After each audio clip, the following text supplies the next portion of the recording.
नमस्कार दोस्तों, मैं मनोज शुक्ला स्वागत करता हूं आप सभी का डिस्कशन विद मनोज के इस चैनल पे। और अभी आप देख रहे हैं कि एमपीपीएससी आयोग ने 692 पदों पर भर्ती निकाली है। इसका नोटिफिकेशन उन्होंने जारी कर दिया है।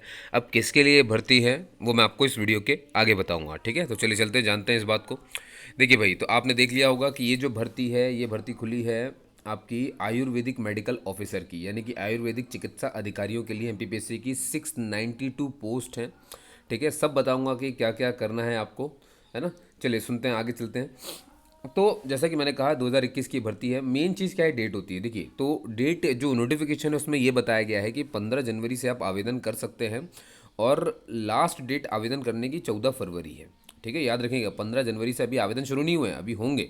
तो 15 जनवरी से शुरू होंगे और 14 फरवरी तक आप आवेदन कर सकते हैं। वो सभी लोग जो इसके लिए पात्र हैं, आपको समझ में आ गया होगा, जिन लोगों ने भी इसकी पढ़ाई की हुई है, आयुर्वेदिक मेडिकल ऑफिसर, है ना, आयुर्वेदिक मेडिकल ऑफिसर है, उसके लिए है ये, ठीक है। चलिए आगे बता देता हूँ आपको मैं कुछ चीज़ें। तो जैसा कि मैंने कहा 692 पोस्ट है, 15 जनवरी से स्टार्टिंग है, 14 फरवरी को इसका एंड है। अब एक बात सुनिए, कभी कभी क्या होता है कि हम जो है गलतियां कर देते हैं फॉर्म भरने में, तो गलती सुधार का भी विंडो खुलता है। तो वो विंडो कब से खुलेगा, 15 जनवरी से आप जब फॉर्म भरेंगे। तो मान लीजिए किसी ने 15 जनवरी को फॉर्म भर दिया, तो ये मत करना कि तुरंत चले आओ 16 जनवरी को आप कि भाई मेरी गलती होगी, मेरा सुधार नहीं सुधारेगा वो। क्यों? क्योंकि गलती का विंडो 16 से शुरू नहीं हुआ, वो शुरू होगा 20 जनवरी से।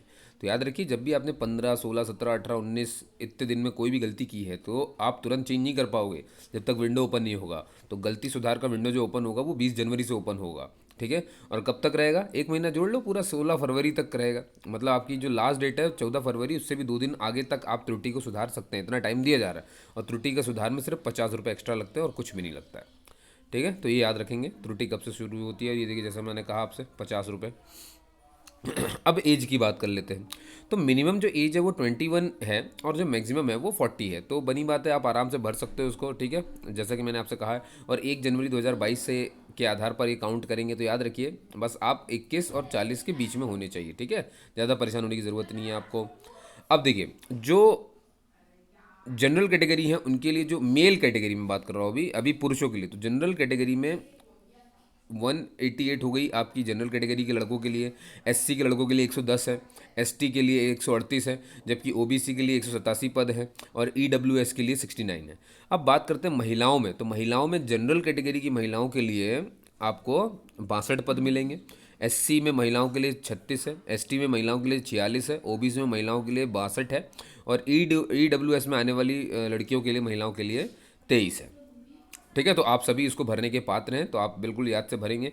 और रही बात ये, देखिए, छठवें वेतनमान आयोग के अनुसार आपको जो है ग्रेड पे वगैरह और आपकी पेमेंट जो भी बनेगी वो हिसाब से होगी, है ना। सातवें वेतनमान के अनुसार मतलब सातवें वेतन के हिसाब से ही होगा आपका सब कुछ। जो छठे वेतनमान का वहाँ पे आंकड़े लिखे हुए हैं, तो उससे परेशान नहीं होना है भाई। आपकी अब आप समझ गए होंगे, आप जो है क्लास 2 ऑफिसर बनेंगे, दिख रहा है, द्वितीय श्रेणी के अधिकारी में शामिल किया जाएगा आपको सिलेक्ट होने के बाद, ठीक। और अब देखिए, कुछ बातें खास जो आपको याद रखनी है, जो समझ में भी आनी चाहिए।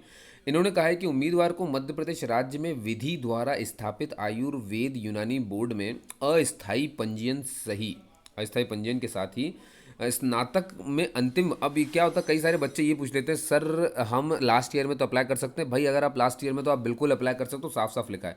लेकिन कंडीशन ये है कि जब आप सिलेक्ट हो जाओ और इंटरव्यू के लिए जाओ, तो वहाँ पर पहुँचने से पहले आपको पूर्व, ये देखो लिखा ना, उम्मीदवार को इंटर्न, अगर आपने इंटर्न होना ज़रूरी है, इंटर्न के प्रमाण पत्र भी दिखाने पड़ेंगे, कहीं ना कहीं इंटर्न किया हो, जो कि करवाया ही गया होगा, ठीक है। नहीं किया तो आपने बाद में किया होगा, तो इंटर्न का प्रमाण पत्र दिखाना होगा, साथ में अन्य प्रमाण पत्र भी उपलब्ध कराने होंगे, समझ गए।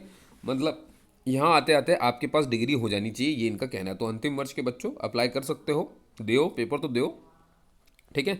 इसके अलावा अभ्यर्थियों का मध्य प्रदेश राज्य, और दूसरी सबसे इंपॉर्टेंट बात है कि भाई जो रोजगार कार्यालय है मध्य प्रदेश का, वहाँ पे आपका जीवित पंजीयन होना चाहिए, अनिवार्य है ना। जीवित पंजीयन का मतलब क्या होता है, कई लोग का क्या है, बहुत समय से अपडेट नहीं किया होता, तो पुराना हो गया होता, तो उसे अपडेट कर लीजिएगा। और वैसे भी अपडेट करोगे तभी आप एमपीपीएससी की इस चीज़ को भर पाओगे, है ना। वो जैसे ही फॉर्म भरोगे तुरंत वो बोल देगा कि भाई अपडेट नहीं है। तो दोस्तों, मैंने आपको जो जानकारी दी वो आपको जैसी भी लगी हो मुझे बताइएगा ज़रूर, है ना। मेरे चैनल से जुड़ जाइए, जैसा कि मैंने आपको कहा, इतने सारे वीडियोज़ मैंने बनाए हुए हैं, अभी आप देख सकते हो जाकर के। सबकी लास्ट डेट अभी बची हुई है। अगर आप किसी भी चीज़ के लिए पात्र हो तो जाके भरो और बेफिक्र रहो। आपको रोजगार पत्रिका और ये सब कुछ भी पढ़ने की जरूरत नहीं पड़ेगी। मैं यहाँ पे करंट अफेयर भी आपके लिए बहुत छांट के लाता हूँ, जो आपके बिल्कुल काम आएगा। आप देखना आने वाले एग्जाम्स में, समझ गए, है ना। अपने 10 साल का जो एक्सपीरियंस है वो आपके साथ मैं शेयर कर रहा हूँ, तो आप बिल्कुल घबराइए मत, मुझे पता है ना। और जो एग्ज़ाम्स की जानकारी क्या है, देखिए मैंने देखा है कि आधे से ज़्यादा बेरोज़गारी तो इस वजह से क्योंकि जानकारी नहीं है। तो मैं इसी में लगा हूँ, इसी अभियान में जुड़ गया हूँ, तो आप भी मेरे साथ जुड़े रहिए और उन बच्चों तक ये पहुँचाइए। अगर आपको लगता है कि आपके दोस्त कोई हैं ऐसे जो आयुर्वेद पढ़ के बैठे हैं और उन्हें इस चीज़ के बारे में पता नहीं है, तो इन चीज़ों के बारे में उन्हें पहले से बता दीजिए। क्यों बताना है, इसलिए बता देना ताकि बेचारा वो तैयारी शुरू कर दे। अगर तैयारी शुरू नहीं की है तो पलटने तो लगे कॉपी किताब अपनी, जो भी हम पलटना शुरू कर देते कि ये पढ़ ले वो पढ़ ले। थोड़ी भगदड़ी तो मचाए अपने जीवन में कि भाई कुछ बनना है, पाना है। समझ गए आप। तो अगर आपके काम का नहीं तो आप अपने दोस्तों तक पहुंचाएं जो आयुर्वेद की जुड़ी पढ़ाई कर रहे हैं, ठीक है। और अगर आप हैं तो आप तो भरिए ही भरिए। ठीक है दोस्तों, तो आपने मुझे सुना उसके लिए बहुत बहुत धन्यवाद, है ना। और जय हिंद।